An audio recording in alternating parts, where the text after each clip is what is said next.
just in case you missed it, it's the top 5 sports talkers of the day. Now, it's time for Dan Barrero's Top 5 at 5. Brought to you by Gutter Helmet of Minnesota. Never clean your gutters again. Learn more at gutterhelmetmn.com. Lou Raguse will join immediately following the top 5 at 5. What do we have for the top 5? We're going to start with hockey. Okay. Feels like hockey weather outside, right? It sure does. Looks like hockey. I remember when we had the Stadium Series game or the Winter Classic, and Louis gave the big speech, and it was frozen, and then 10 minutes later, he was on a plane to Florida, I think. Back to Florida or Maui or someplace. Yeah, they waved at him. He was on the field, That's and then he was gone. It kind of feels like that today. So let's start with hockey, where last night I checked into the Wild after watching the Wolves lose to Phoenix 108-105.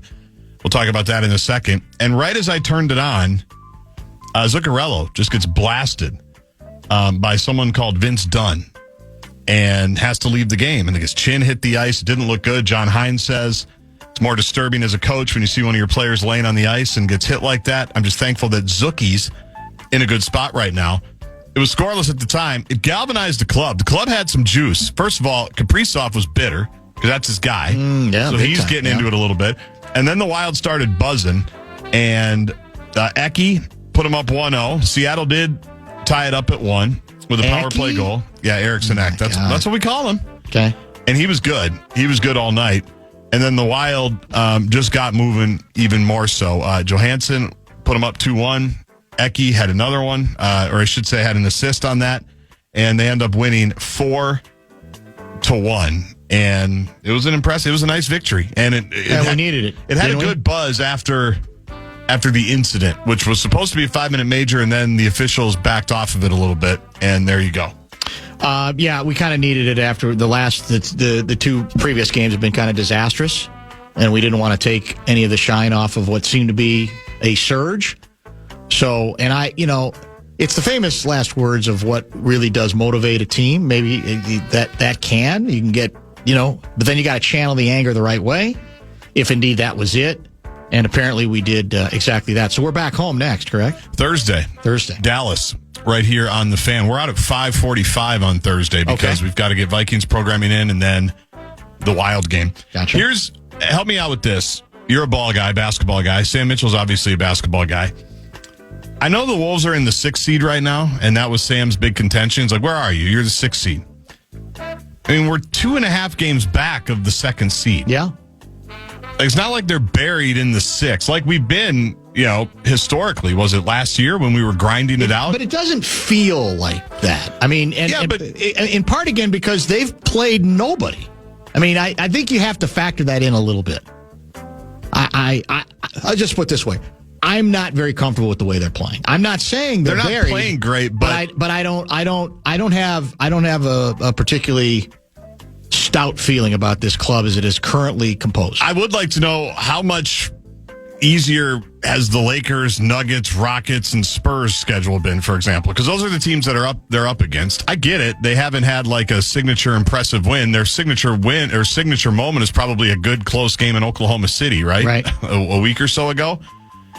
And they haven't played clean. We know that. They've kind of they had the blown leads. The meltdown game, obviously, against Phoenix a couple of weeks ago. I'm not feeling like awesome about them, but I'm not as down on it as Mitchell was. Because I don't know. Well, they lost last night, which isn't helpful to Phoenix, who's right behind them at 14-10 in the 7th spot. It's the old deal of, I think, when you reach the place they're reaching, I think you start grading harder, and that doesn't mean you have to think that they're on a disastrous track, but I think there's some projecting going on that is part of the business. It's sort of part of the deal where you go, I'm trying to figure out these pieces and who fits and who's going to play. And I'll say again, Bones Highland had a hell of a game last night, but it's going to be hard for me to believe that Bones Highland is going to be your galvanizing force, and otherwise you're left with some of the concerning questions surrounding the youth. I mean, we're playing 3 young guys. One of them is stout defensively, but can't score. He's on a team that already plays 2 guys that don't score much in Mike Conley and Rudy Gobert, at least some of the time. That's difficult to do the way the league is set up now. And the other two guys just don't seem to be playing well enough to be out there for consistent minutes as well. So I get what you're saying, that they're not buried, but I don't think anybody's saying they're buried. It's just saying, all right, if we're projecting this out, where is this going to go? Because we said this, at least I did, before the season began. The growth is going to have to be internal. Somebody's going to have to ascend, almost explode on the scene if you're really going to change the dynamics of this team in a way where you go, okay, we can play with for the third straight year, play with anybody. And in bits and pieces offensively, you can argue that Jaden has been that guy. That's my argument. But I think it's been more than bits and pieces. But I still don't think it's consistent enough, and I still don't think it's enough where I go, yeah, they're right there. If I get convinced that they're running more stuff for him and that basically he's got license to take a shot now anytime he wants to, maybe. But I still think there's a mismanaged starting lineup that just doesn't make all that much sense, and it's because they're trying to do this without a point guard. That's what they're trying, even in the more conventional sense in 2025. There's also it can be two different discussions, because the team I didn't mention there is Oklahoma City, who's on a plateau of their own, right? They are on a clear tier of their own at the moment, and Mitchell's overall point of what are you going to do to deal with them for the next decade, that's the story.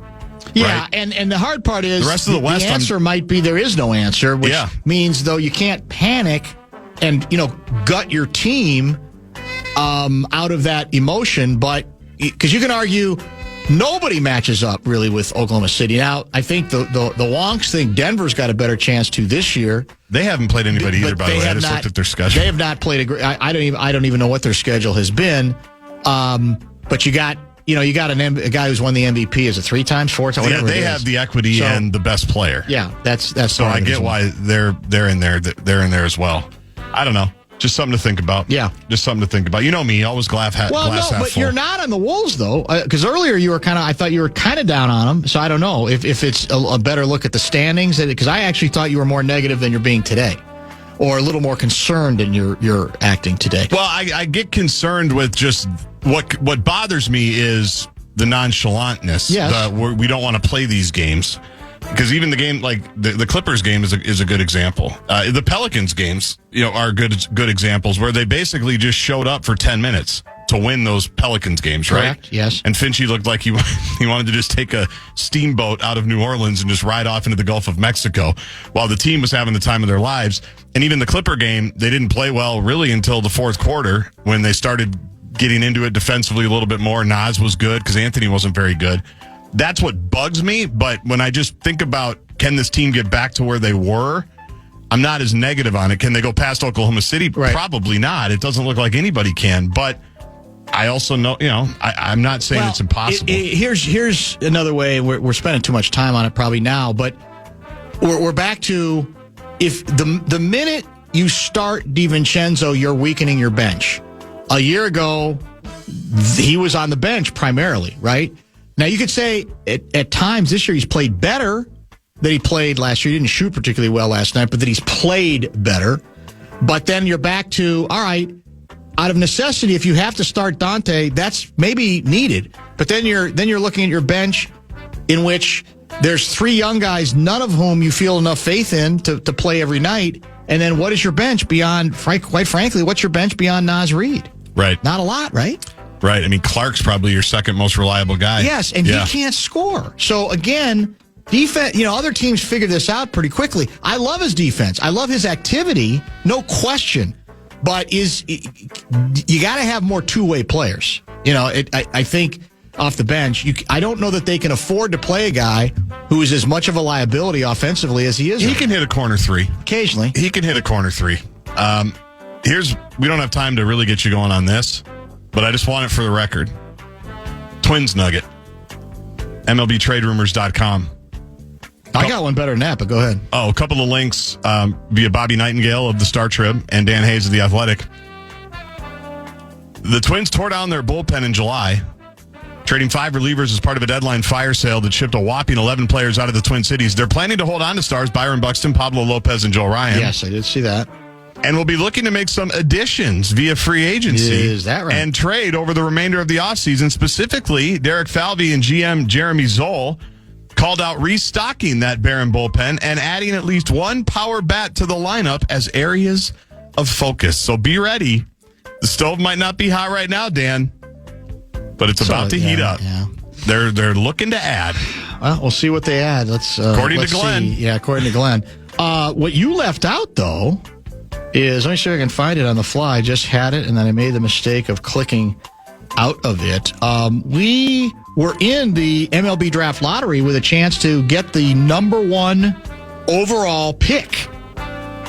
We dropped to number 3. Oh, we got Leitner. We ended up, I think we had the second best odds for the top pick, and we ended up falling to 3 in the draft lottery. And to boot, Bozich's Chicago White Sox, number 1. They get the number 1 pick. We drop to number 3. I kind of like them being rewarded. They tried to win this year. They did try. They were improved. I mean, they didn't succeed much, but they did. They handled us a time or two. It was hard not to win more games than they did a year ago. That's fair. But at least they did. When we come back, we'll find out if Lou Raguse is actually his real name. Is that fair to say? Yes, that's what's next.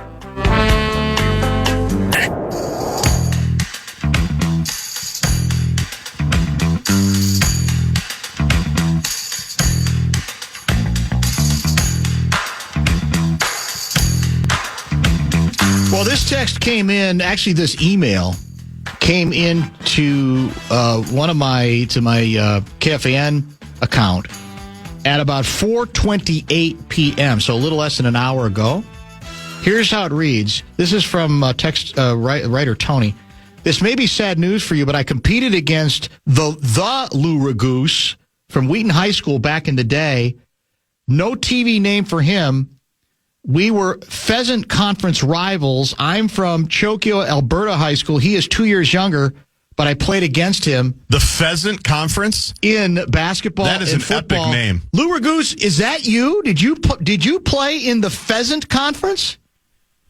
Are you guys telling me that you've never watched my football highlight reel on YouTube? Obviously, we have not. I'm going to now. Yeah, we're going to have to. I'll just say, Randy Shaver a couple years ago watched it and said that I was Travis Kelce before Kelce. That good, eh? Well, yeah, we played 9-man football, and it's actually Chicago, Alberta. I apologize. My bad. All the listeners out there. But yeah, it was a very competitive 9-man football conference. It sounds like it. And so you can confirm, I speculated earlier that I wondered whether Lou Raguse was your real name or your TV name, because it's a great TV name. Gaardsy and I both decided, but apparently that is your real name. Is that correct? It sure is. And when I was little, like my parents and family called me Louie. So. Louie, of course, yeah. Now, does anybody just call you the Goose? Is there any of that? That's been a nickname. Yeah. Chris Zarabsky at KARE 11 likes to use that one. The Goose. That's pretty good. Yeah. Well, we welcome you back to the program. I've got the highlights pulled up. Do you have them? Are they brilliant? Are there some circus catches there? Well, right now he's leading what was your high school team name? The Wheaton Warriors. He's leading the Warriors out onto the field, it looked like. Nice catch, double coverage, brings it down, got both feet in, touchdown. Man. Yeah. I love it. Number 84. That's pretty good. There are a lot of touchdowns on there. How long ago? How long ago was that? I graduated in 2000, so that would be the 99 season. There's probably some 1998 highlights. Youngster. Yeah, you're a youngster, that's for sure. All right, we actually played one of your videos last week, and I think that one had to do with your attempt to refute the notion that that state government had much to do with finding the bad guys when it pertains to feeding our future. You've had a couple since, and one of them appeared to me, I'll let you decide or tell me, but it appeared to me to be a reaction to a Star Tribune piece that ran over the weekend that was an attempt to refute one of the latest Donald J. Trump claims regarding how much money has been stolen via Feeding Our Future and a number of other enterprises. And he had said billions and billions. Now, keep in mind, as you know this better than I, today I heard President Trump say the tariffs haven't brought in actually billions, but actually trillions. So I don't think, no accuracy ever concerns him, but it sounded to me as if you thought the Star Tribune was being way too conservative, and I think putting the number they had for the confirmed fraud figures to this point, was it like 152 million, something like that? Tell me what you think about all that and what prompted you to kind of do your own, I guess, fact check to say, no, it's a lot bigger than that modest number. Right. Well, I don't explicitly call out the Star Tribune. There's no benefit to me to take, any shots at other media or anything like that. But I have been reporting at least since this fall, that the local authorities that are prosecuting these cases say that there's going to be over $1 billion worth of fraud prosecuted, and that the total number is much higher than that. And so that's what I've been reporting personally for months now. And so my idea for the video, I guess in light of that much lower number getting reported over the weekend, was to lay out how they would get to over $1 billion, both in what has already been, convicted cases in court and ongoing investigations on top of that. Well, the irony here is, too, and I noticed a couple of these examples where, and again, I don't want to turn this into a Raguse versus the Star Tribune either, but if you read what they have written over a period of time, in the story quoted over the weekend, they said, well, Joe Thompson's been going with that number, but he hasn't really backed it up.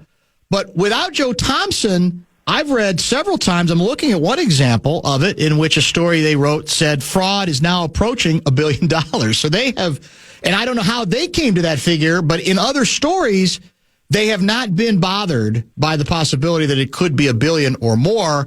What do you say to those who say, well, Joe's throwing out those numbers and they're dramatic, but what proof do we necessarily have that he can back those up? Well, the governor has even acknowledged that the $1 billion number is probably going to end up being correct. They're currently doing an audit of the state programs under Department of Human Services, and so we should know that by January is when they expect this audit to be done. But, I mean, the Feeding Our Future, I think part of my point was to show people that, when Andy Luger charged Feeding Our Future initially, he said $250 million is the floor. And they didn't, at that point, they had charged 40-some defendants. Now they're up to 78 defendants. They've convicted more than half of them, and the number has risen. And so you combine, the meal fraud could be as high as over 400 million. Right. And that's just the meal fraud. And then when you start looking at all the state ones, and barely any people have been charged yet in these state ones, meaning the state programs, the housing stabilization and the autism and so forth, they'll probably mostly be charged in federal court.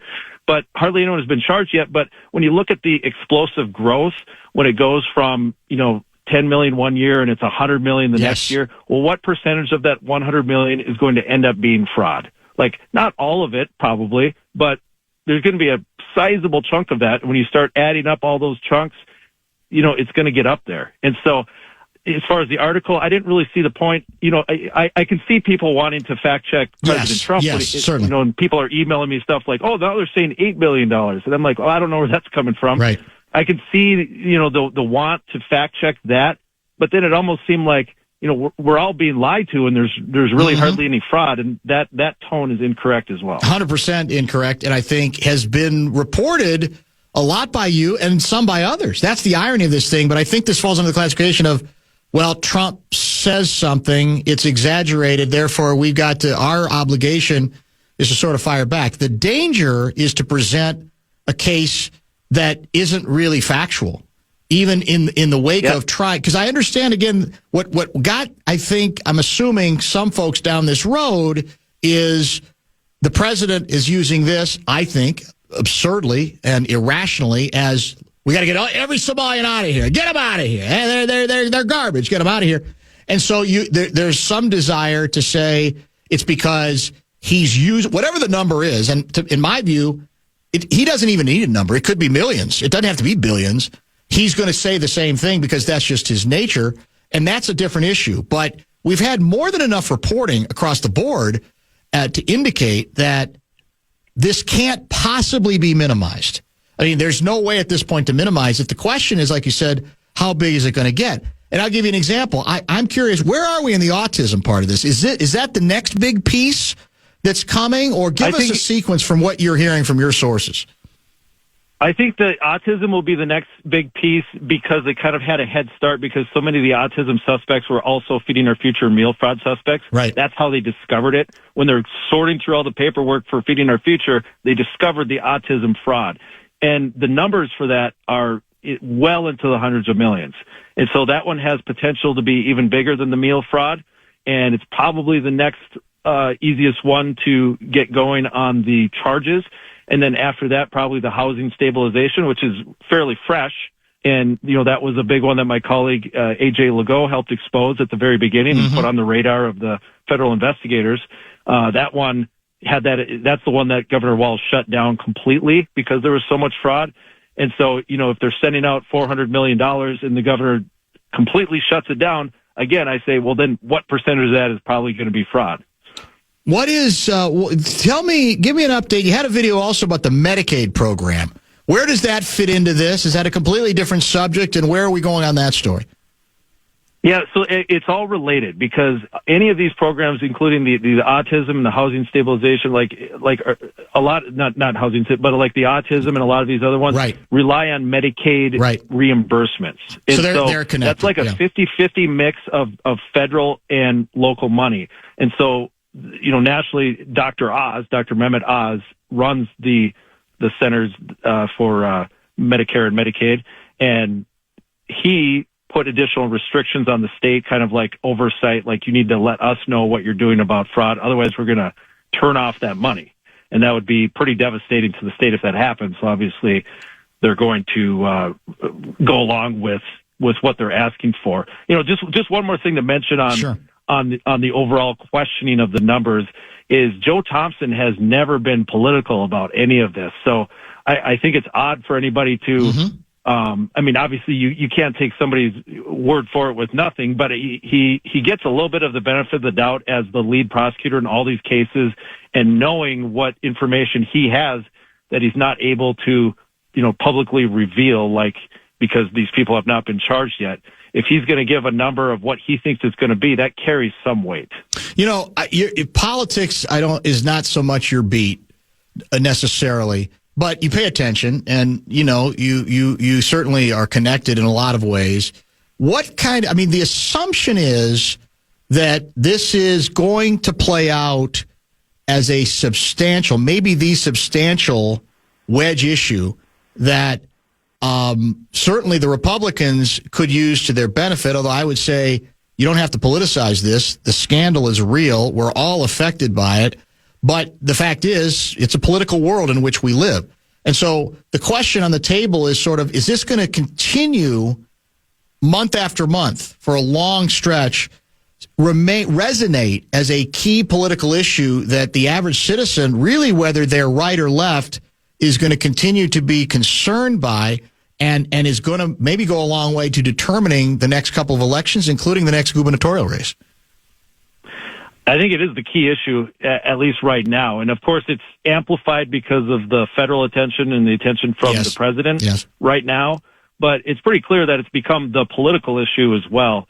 And also, it seems like, I was a little confounded by Governor Walz's statement on Meet the Press where he said that when, you would think that he's ready for this question that's coming on, do you take responsibility for this? And his answer was, I take responsibility for putting people in jail. And that's kind of what started the whole thing that led to that other video that I put out when he was, claiming responsibility for putting all these people in jail. But yeah, it's pretty clear that the Republicans, like it as a political issue to be able to go after Governor Walz. And it's obvious that Governor Walz does not like it as an issue at all. One other thing, we had Andy Luger in studio just last week, and I ran this by him. I want to run it by you. I don't remember the governmental body who allegedly it was employees who worked in this department who had, in the wake of the New York Times story, which was kind of the general set the scene story about feeding the fraud here. A lot of it not new locally, but again, perhaps new to a national audience. there was a reaction via the employees of this particular organization basically saying, confirming everything in the story and saying it's a lot worse than that, and we need reporters who go after it. We've had individuals threatened who tried to come forward and warn about these excesses. Andy's reaction was, look, we're always going to, when I was in the office and now Joe, we're always going to listen to people who want to come forward with those kinds of allegations, and then we get to investigate them, but that it was all kind of anonymous. That who was actually doing the talking in this Twitter storm, and is there any there? Have you pursued that? Is it worth pursuing, or what can you tell us about that? Yeah, that is a Twitter account that is labeled that it's run by employees of DHS, which is the Department of Human Services that runs all these programs that have been, restricted now at this point. And we do, myself and AJ Legault have sources within that. So yes, there is something there. I think the thing that you got to look out for is they claim to represent 300 employees. There's no way to verify how many people are behind the account, and, stuff like that. But they have given, good tips as far as things to look into, ideas for the questions to ask and the data practices requests to make. And so there definitely are sources within DHS that are helping us guide our reporting to help ferret out, the fraud and any wrongdoing that's been done within the department as well. Where are you going next? Can you give us a hint? Is there another big story coming down, or another big shoe yet to drop that you are going to reveal in the next week or two or three via video? Well, tonight I have a pretty good story on KARE 11 at 6:30. Okay. So I heard you ask Andy Luger about the judge that tossed out the guilty verdict from the jury on the fraud case. So, going back to that was a state case, I was correct? the one that broke that story, by the way. That was a state case, correct? That was not a federal case? Yes. You're right. Okay, just for clarification. And the Attorney General's office has a unit that looks into these fraud cases and prosecutes them. But it's the way that these judge rulings, and so my story tonight will show that that suspect's wife, her case was tossed out by a judge before it even reached the jury. Another co-defendant's case got tossed out. And it looks to me like there may be, if the state wants to continue pursuing these cases, they may need to work on some law changes in the next legislature, because there are a lot of issues going on here with that whole thing. So that's the thing I'm diving into tonight. And at this point, I can barely see into the next week. The news is coming in so quickly. It is. It's astonishing. It really is. Also, you got another book coming out. Is that correct? Yep. In March, it's going to be called Mastermind.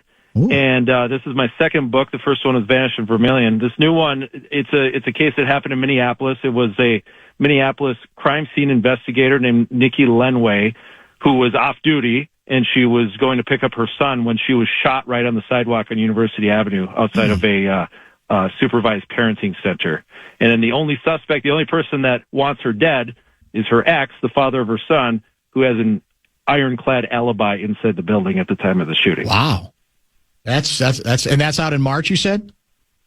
Yep, they'll come out in March. There was a CBS 48 Hours did an episode on that case, so there's a lot to it, and the book really kind of unravels the controlling relationship. Everything that led up to the shooting, really hasn't been reported at all. And, I think that anyone who's been in a controlling relationship or has a loved one that has been, there's really a lot of things that people connect to with this story. How do you have time to do this? I don't understand. I mean, is that all you do is work?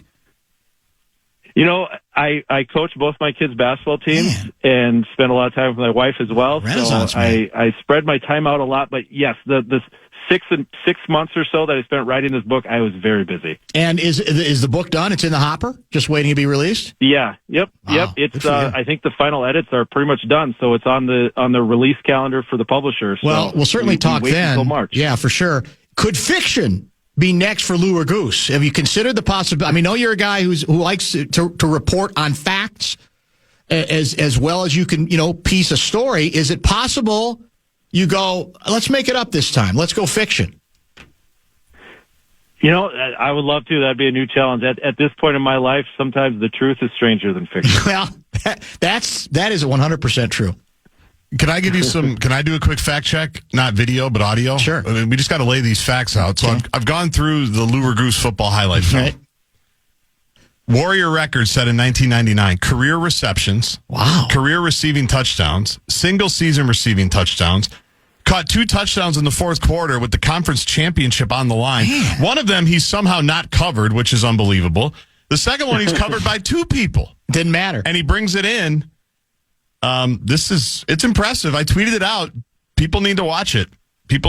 How did you keep getting that open? Well, we were a strong running team. So okay. that we were a run-first team, and, you run the ball down their throat, and all of a sudden, I'm able to get open. That's kind of how it worked. Any regrets that when you blocked the one punt, you tried to scoop and score and couldn't? You had to fall on it on the highlight video. Do you wish that you could have That's scooped? a lament, I bet. That's a regret. It would have been another touchdown. You got the ball. It was Warrior ball, fresh 4, but you got to scoop that up and score, don't you? That one, I do remember that one, and I just couldn't believe that I couldn't get the ball in my hands. And so, yeah, I regret that one. Did you also see the one where I sent the punter flying on the I couldn't miss it. They replayed it 5 times in super slow motion. Yeah, I couldn't miss it, of course. Yeah, it's great video. And that one, I was afraid that I had a roughing the punter call. Sure. I kind of let up even on that a little bit. Now, would you classify yourself? Were you a well-rounded receiver? Were you a good blocking tight end as well, or were you just one of those? That's the thing. I was blocked first. I had to block the star middle linebacker on every single running play, and then on 3rd and long be asked to run a 20-yard route. That's it, man. Thankless. The video is so 90s. It's just the best. I feel seen with your highlight video because it's so perfect for the times, given that we were about a year apart in high school. It is so perfect for the times. We appreciate the time. Those pads were so huge back then. Man, oh, God, unbelievable. It's like a different era completely. Well, we'll be watching tonight if we can. Otherwise, we'll keep in touch. We appreciate the update on a number of those stories, and keep the reporting going, and we'll be in touch. Thanks. All right. Thanks a lot, guys. I appreciate it. That is Lou Raguse. Real name, not a stage name. It's a brilliant TV name as far as I'm concerned.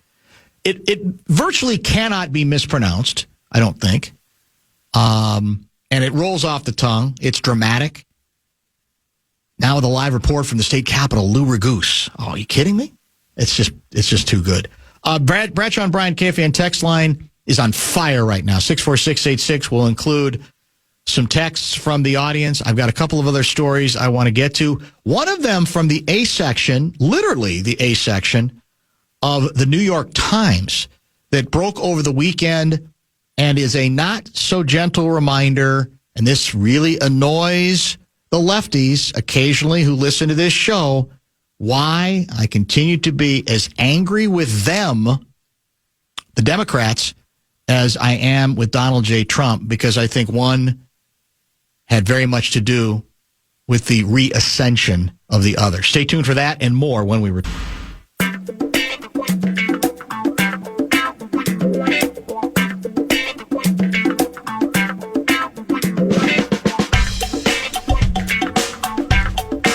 There are several stories I need some help on. Several of these are local in origin, and I don't know that we need to spend a great deal of time on any of them, but I think they're worthy of discussion. You familiar with McFeely from the Dakotas? Mike McFeely, big-time media guy? Absolutely. I'm just going to read his tweet. I think this was from yesterday. It might have been the day before. Illinois State threw 5 interceptions, including a pick 6, allowed a punt return for a touchdown, and gave up a 78-yard touchdown pass on NDSU's first play from scrimmage and won. Yeah, we probably haven't talked enough about this game. No, we haven't. And I need an NDSU fan to explain exactly how all those things could happen, and you don't win. When your opponent throws 5 interceptions, including a pick 6, allows a punt return for a touchdown, gives up a 78-yard touchdown pass on NDSU's first play from scrimmage, and you still can't win the game. That's number one. Number 2, I need help on. Entertaining game with Tartan boys beating Hopkins by 10 points in the second half before a fight broke out among fans to force the game to end with just over 9 minutes left. That was via Strip Varsity. Yeah, I've heard some stuff about this that has not been verified yet. But not a good scene again. Stuff that you would describe as troubling? Yes. Okay. Yes. Because the whole thing's rather troubling, and I think this is the second straight year, there's been enough of an incident where a game Yeah. had to either be interrupted or stopped, correct? Well, no, the game between Wayzata and Hopkins last year finished. We talked but about the it. That's coaches right. acted Yes. like complete morons on both sides. That's it, too. This one had more to do with the fans and the crowd and the kids. Embarrassing. Absolutely. Yeah, not good. Embarrassing. So what's the pun? Is there a punishment? Is there? We're not going to let fans watch our games from this point forward. I don't know. I haven't heard anything. What kind of they have a step game are you tonight. Hopkins has a game tonight. Well, there. we'll see how that goes. Hope they can finish it. You just shake your head. Here's the third item. Are you familiar with Rahm Emanuel? He was one of Obama's big advisors. He's your next president, I think. And he might be. He also was mayor of the city of Chicago, if I'm not mistaken. He's taken a significant leap. And I think this was today. I'll just read it to you and see if you think it's plausible, politically viable, because those are two different things, but both worthy of discussion. When it comes to our adolescents, it's either going to be adults or the algorithms that raise our kids.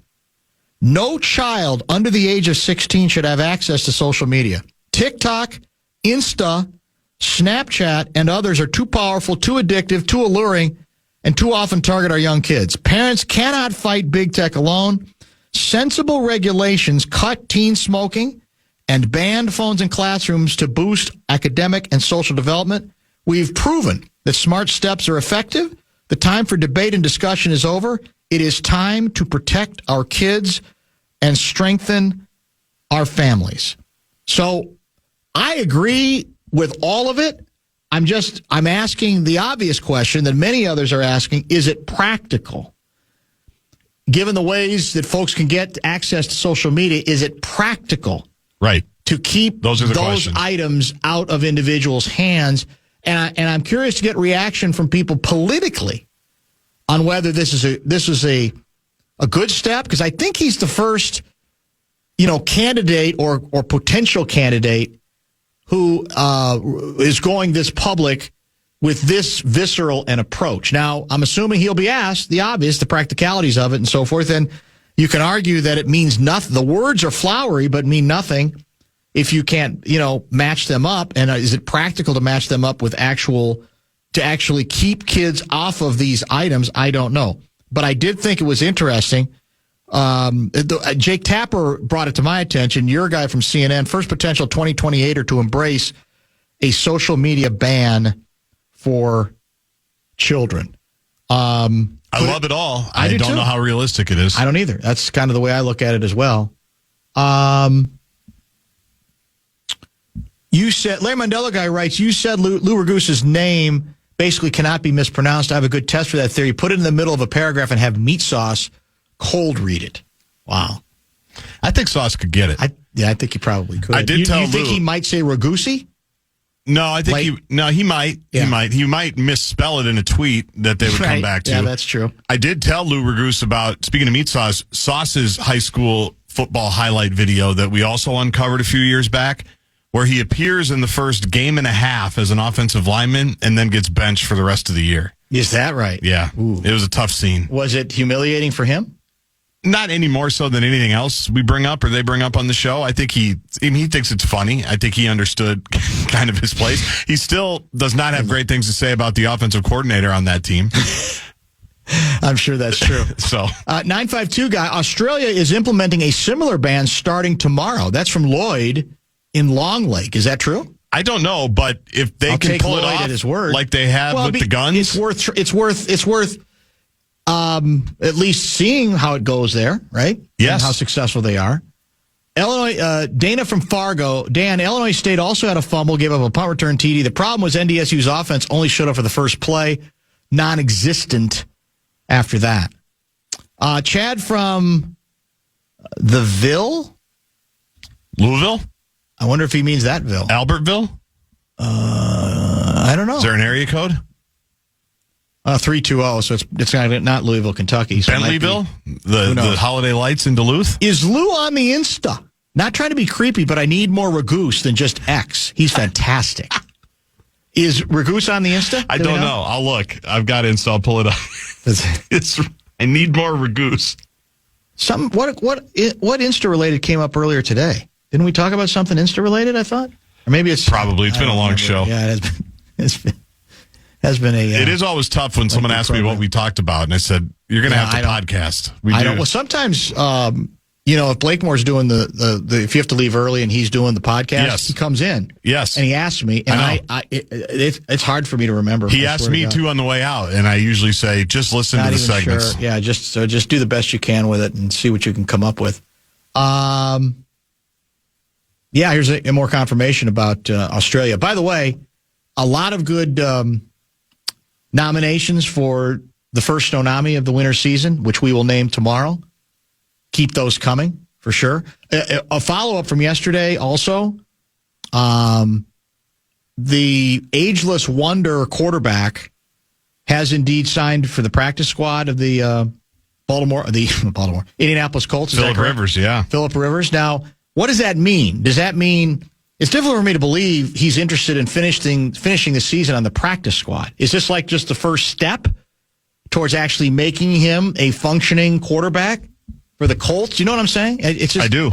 I don't think he wants to just, okay, I'll hang out and, I'll be your scout team quarterback on the practice squad, right? As Stephen Holder from ESPN writes, this positions him to be an option to play in place of third-string quarterback Riley Leonard, who sustained a knee injury while relieving Daniel Jones. So he's an option. Yeah. It remains to be seen what Rivers' immediate role will be. Now, tomorrow, because today's Tuesday, right? So most teams are off. I would imagine tomorrow that Shane Steichen will address it because that's when everybody meets the media again on Wednesday. So we'll see.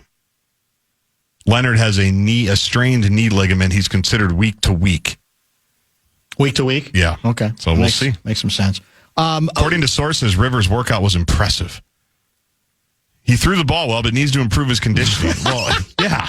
He's 50. That makes sense. He's literally a grandfather. Is he one of those? Because he doesn't strike me as one of those guys who's constantly kept himself in shape just on the possibility that he's going to be an NFL quarterback again. I do want to see the sideline shot to see what his BMI is at. A couple people, if going back far enough, were responding to our conversation with Sam Mitchell that had you offended for sure. Doesn't look like Raguse has Insta, by the way. He does not. It doesn't look like it. It's only a matter of time. It should be.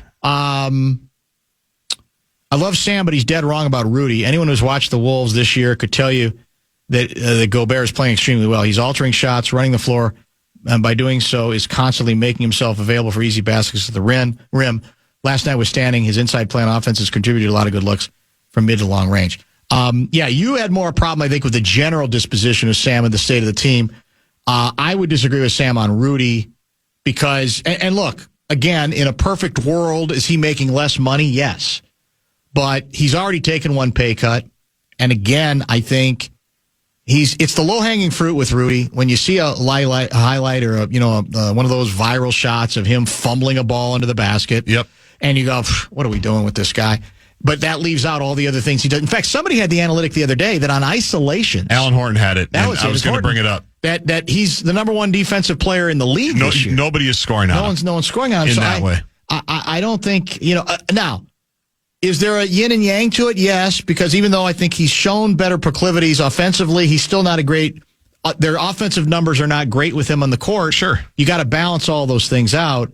But here's the other one. Aren't we past that all with Rudy, though? That's the thing. I feel like we're always relitigating the Rudy thing. Yeah, I thought we were, but maybe we're not. Regarding the Nickeil Alexander-Walker discussion, and I do remember Sam bringing this up, and it may have been off air. I thought it was on air last year when we were trying to figure out, okay, could you reconfigure? And he said, well, is anybody thinking about Nickeil? I ran it by a couple people, including Johnny. I don't think Johnny thought it was a great idea. I'm not here to say it's foolproof, but part of the reason I think there's this sort of second look at everything after the fact is because it's like we've always said. If J.J. McCarthy had been good from the beginning of the season, nobody would be talking about Sam Darnold, nobody talking about Daniel Jones, nobody talking about Aaron Rodgers. It's the same here. If the other answers were showing some signs of being the players that the Wolves hoped they were going to be at the point guard position, then it would seem foolish to bring up Nickeil and say, well, you can't keep everybody. But 651 guy throws this in, and it's worth at least mentioning. Naw deserves the same treatment we give Sam Darnold. He was great for us during the regular season, but have we all forgotten the countless missed shots in the playoffs? He couldn't hit on anything with the exception of one game in last year's run. He was a streaky shooter. Now, I'll have to check his numbers this year if he's been less streaky, because it certainly looks to me like his minutes have become a lot steadier, and he's playing a lot more. And that's always the age-old question. If you play a guy a certain number of minutes, is it you're doing that because you're convinced if you play him more minutes, you're going to start seeing more of his warts and his limitations? Or is it that, in fact, he's got another gear in him if he's just given the opportunity to take that job? I don't know. I always liked him as a player. I will tell you, there were stretches in the postseason where you said, oh, my God, you got to hit a shot, man. We're doomed. But if we started eliminating every Wolves player that missed shots at key moments, we wouldn't be would not be very many players left, I don't think, would there? No. I don't think he was alone in that. No, he was not. And he has handled the opportunity with the injury. Who's the main guard that got hurt that Sam mentioned? Trae Young. He's handled that opportunity where basically they said, okay, it's your job. He's done very well. He's been great. There's no question about that. He was their most consistent player the first few months of the season last year. When other guys were scuffling and they were trying to figure out the Randall piece, he was very, very consistent. Twins missed the jackpot. Guarantee us you're not a robot. Kessie hits the pot. Twins in 2035. Twins in 2035. Get it? That's 10 years from now. Hang on, I got to get to my laugh. Twins in 1035. One of our hockey experts is saying that was it Zuki who got hit? Yeah. Described here as a clean hit, shoulder only. Head up or nut up?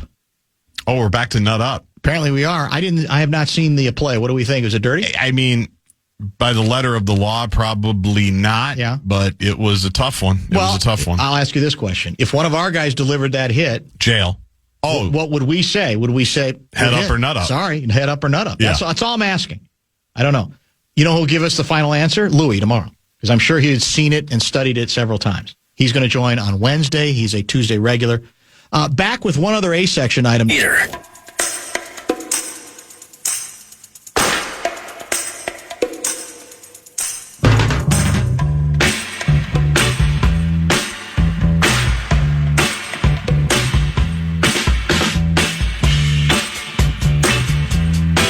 The Jets on the political aisle, the Dems,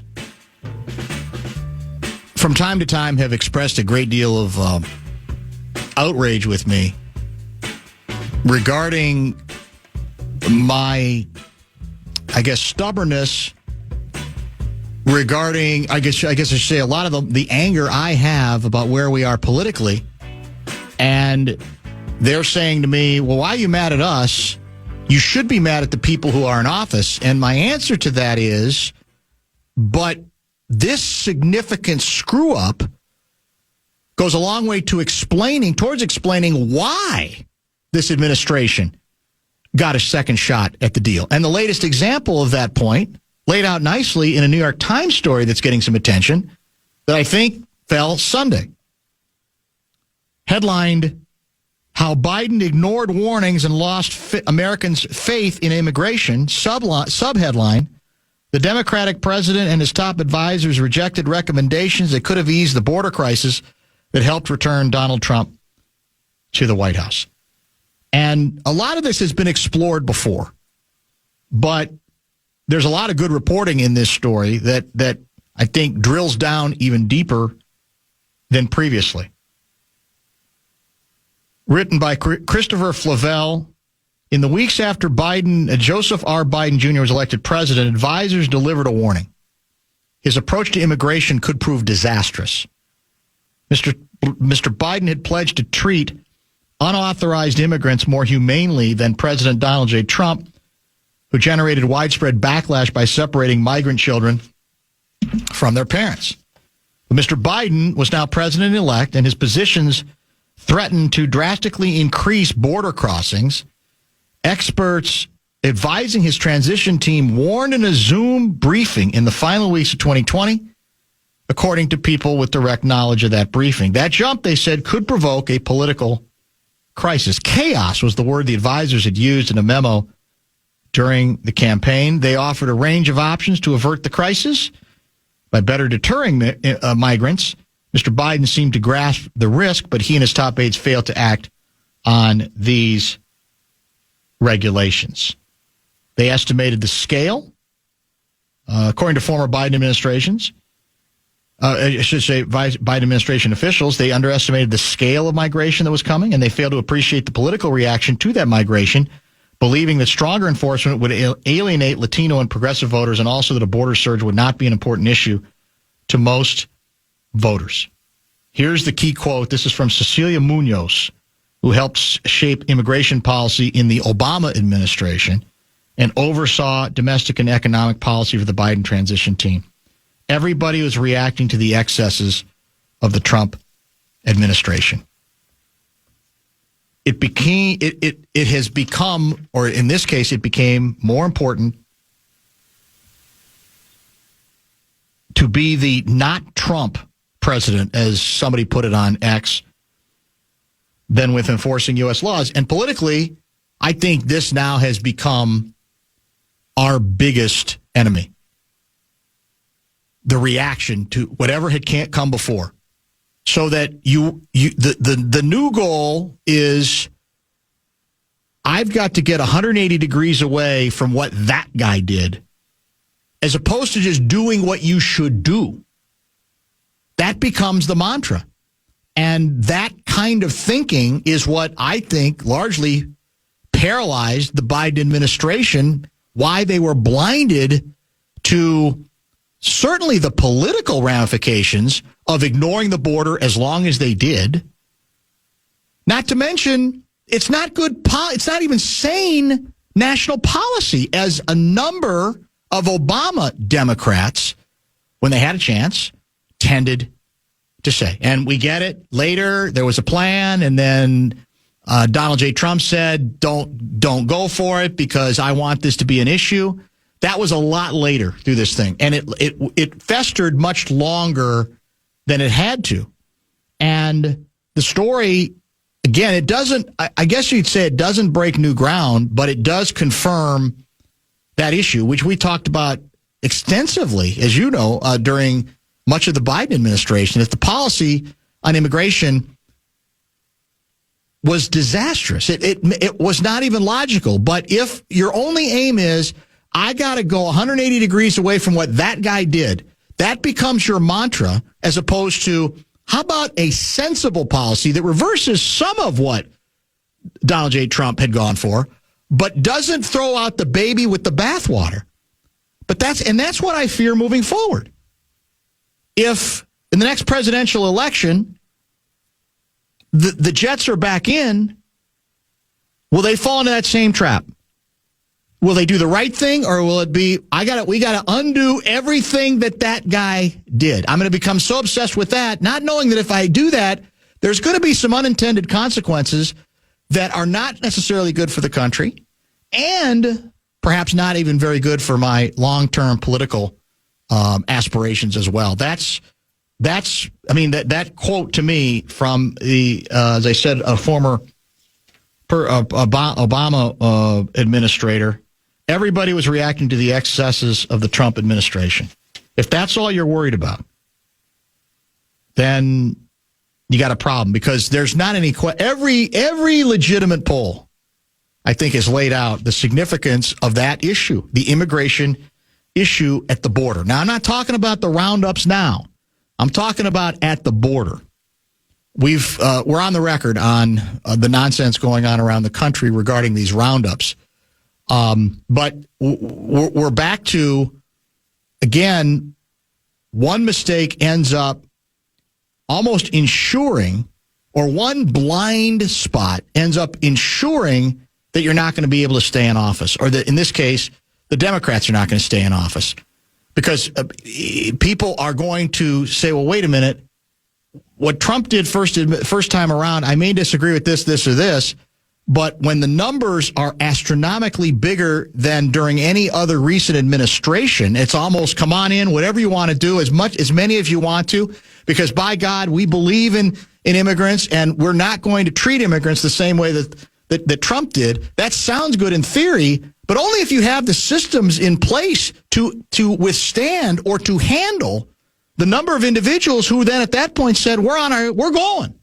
We're just going to go because that's our protection. Is all they're caring about in that administration is undoing what the previous guy did, no matter the cost. So the story, I think, very effectively laid that out. And that's why I still have frustration with the people who aren't in power now. Because I think that step has a lot to do with why the person in power right now got that power back for the second time. And that's sort of where we are. Let's come back with a date in history that was actually December 7, not Pearl Harbor related, but related to another story that, in a sports sense, governs our lives like perhaps very little other events. And the first time this took place, apparently, was on the date of December 7. We'll give you details as we wrap up the show. Show wrap presented by American Pressure, commercial grade pressure washer since 1975. It's the Bumper to Bumper Show Wrap.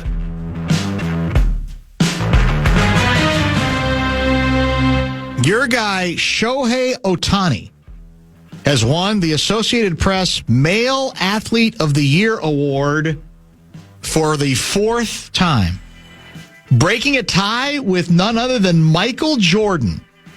He now ties Lance Armstrong, LeBron James, and Tiger Woods for most wins all time among male honorees. We're seeing history, boys and girls. We don't realize it because it's happening right in front of us. Ain't going to be another one that comes along, another athlete quite like Shohei Ohtani. By the way, the Dodgers just signed, what was the name of the closer? 3 years. I think he got 3 years, $80 million for them. That, of course, that's chump change. 3 years. Yeah, do they even expect him to play? $80 million. Edwin Diaz. One other item from the New York Times piece regarding the degree to which the Biden White House screwed up the immigration issue. This is a quote from Scott Schuchart, who joined the administration in 2022 as a senior advisor at Immigration and Customs Enforcement. The Biden White House, quote, had no strategy because they had no goal. All they had was wishing the problem would go away so they could focus on the things they cared about. That's from within the administration, boys and girls. What a screw up. Now, and look what we're left with. But I digress. December 7, that's yesterday, right? No, that's 2 days ago now. Sunday. Today's the 9th. This is Coach Barrero's birthday today. Happy birthday, Happy Coach birthday, Barrero. Coach. Go Phillies. December 7, 1963, with the assistance of a videotape recorder, Instant Replay made its U.S. debut, replaying an Army touchdown during the U.S., or I should say during the Army-Navy game on CBS. Now, I think they're saying there, not that there was anything reviewable at that point. They're just saying the concept of, hey, you want to see that play again? Did you see that catch? That apparently was the first time Instant Replay was used. What year? On national TV, 1963. We're still working through the kinks. Well, we're still working it out. We are. Sad but true. Programming update. Tonight, a Vikings programming change. Is that correct? No Vikings country tonight because of the Snownomi. Okay. So we will bump up Vikings X's and O's with Kevin O'Connell. Well, we quoted from it a great comment from the head coach, basically channeling the Bumper to Bumper show on the J.J. McCarthy effort to mythologize himself with, alter egos and all that stuff. And it's 9. It's pretty frontal, even if he qualifies it a bit. That'll be a part of the conversation where for the first time it sounds like the head coach is saying, we don't need, let's just go play. Let's just get better. And we'll let the Jackals mythologize after you have a solid body of work that extends through not weeks, but months and perhaps even years. Dare we say years? Years is what is the ideal, I think. I want to thank our outstanding array of guests tonight. Kevin Seifert joined at 3:30, Sam Mitchell at 4:30, and Lou Raguse at 5:15. If you'd like to podcast the program later, that will be the times for those three guests. We'll need Tsunami nominations for tomorrow, yes. right? Some have come in that I'm already holding on to. A good start, but we can continue to get those overnight, we hope, and we will name the first Tsunami. I think we're going to have enough. If not already, I'm told the roads are not in very good shape right now. Because Louis couldn't go today, he will be with us tomorrow. 3:30. We'll get his idea on the Zuccarello hit and other hockey-related items, and maybe even the state of the hockey rink at the Winter Olympics in Italia. In addition, Mason Your Face is scheduled to return if he can get in despite the tsunami. But nothing stops Mason. Yeah, he'll be here. He probably doesn't know it's snowing. And Special K, Pat Kessler, did he storm the court during the Gophers' men's basketball victory over Indiana? I don't think he stormed it, but he did tell me he thinks we should storm it every game. Just every game. Every win game. or lose, or just winning? Winning. After a win. Yeah. Okay, yeah. Nico actually said on the coaches show that they actually started to do that at Colorado State. Every single victory. And it wasn't so much a storm. It was just, hey, come out. We're just going to wander out here. Come out and give high fives to the guys. He said, it's supposed to be fun. We're begging people to come to games. Yeah. And they're not begging. They were obviously good. But we asked people to come to games. Smoke them if you got them.